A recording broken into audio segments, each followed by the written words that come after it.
इमरान खान की गिरफ्तारी के बाद 9 मई को जलाओ घेराव और तोड़ फोड़ करने वाले शरपसंदों ने करोड़ों रुपए मालियत के सेफ सिटी कैमरों को भी नुकसान पहुंचाया, जिसकी रिपोर्ट सेफ सिटी अथॉरिटी ने हुकूमत को भिजवा दी।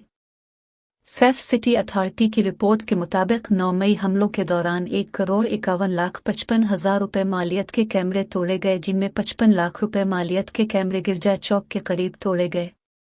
रिपोर्ट में बताया गया है कि 24 लाख रुपए मालियत का नुकसान कैनाल रोड और जमान पार्क के करीब किया गया, जबकि state guest house, model town और जेल रोड पर डिजिटल सर्वेलेंस तंसीबात को भी तबाह किया गया।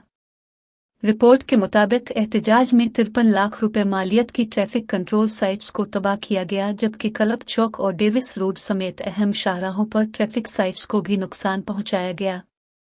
रिपोर्ट के मुताबिक सेफ सिटी तंसीबात के मजमूई नुकसान का तखमीना 2,04,60,000 लगाया गया है।